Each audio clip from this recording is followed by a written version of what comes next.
Ғалымдар зертханада өсімдіктердің жаңа, өнімді және төзімді сорттарын жасайды. Сонымен қатар, гендік зерттеулер арқылы олардың қасиеттері жақсартылады.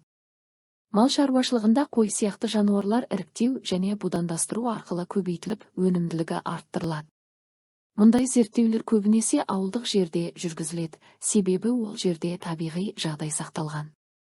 Нәтижесінде жаңа технологиялар ауыл шаруашылығында тиімді қолданылып, өнім сапасы мен көлемі артады.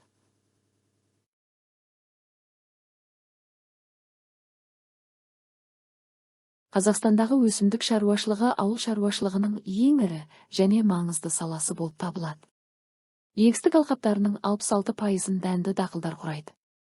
Негізгі дақыл бидай, ол егістіктің 62%-ын алады. Сонымен қатар арпа, сұлы, күріш және жүгері сияқты дақылдарда өсіріледі. Сырдария, Іле және Қаратал өзендері бойында суармалы егіншілік жақсы дамыған. Қазақстанның оңтүстік өңірлерінде мақта, қант қызылшасы және темекі сияқты техникалық дақылдар өсіріледі.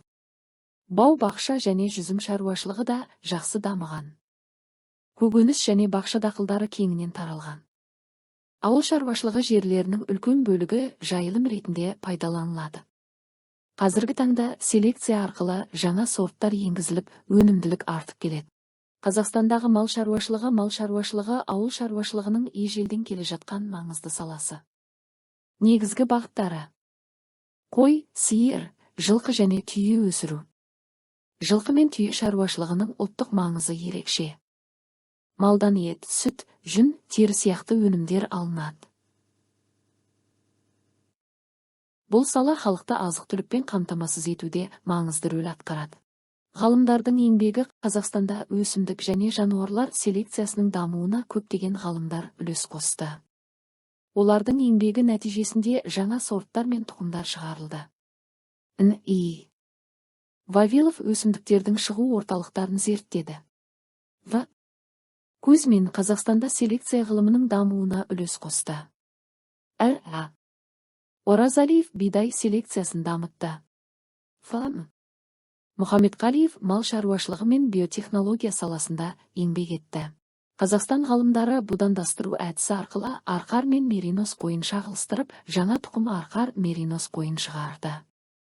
Бұл тұқым жергілікті табиғатқа өте төзімді. Жүн сапасы жоғары және ет өнімділігі жақсы. Жайылым жағдайына жақсы бейімделген. Бұл тұқым Қазақстан қой шаруашылығының дамуына үлкен үлес қосты. Бальмонт жетекшілігімен Қазақстанда биязы жүнді қой тұқымы шығарылды. Ғалымдар жергілікті қойларды асыл тұқымды меринос қойлармен будандастырды. Нәтижесінде жүн сапасы жоғары жаңа қой тұқымы алынды. Бұл қойлар климатқа бейім және өнімділігі жоғары. Бүгінде бұл тұқым мал шаруашылығында кеңінен қолданылады. Биотехнология тірі ағзаларды пайдаланып, адамға қажетті өнімдер алатын ғылым саласы. Бұл салада өсімдіктер, жануарлар және микроағзалар қолданылады. Гендік және жасушалық инженерия арқылы жаңа өнімдер жасалады. Биотехнология медицинада, ауыл шаруашылығында және өнеркәсіпте кеңінен қолданылады.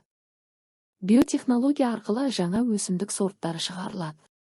Мал тұқымдары жақсартылып, өнімділігі артады. Қолдан ұрықтандыру және эмбрион технологиялары пайдаланылады. Бұл әдістер арқылы сапалы және өнімді мал тұқымдары алынады. Биотехнология ауыл шаруашылығының дамуына үлкен мүмкіндік береді.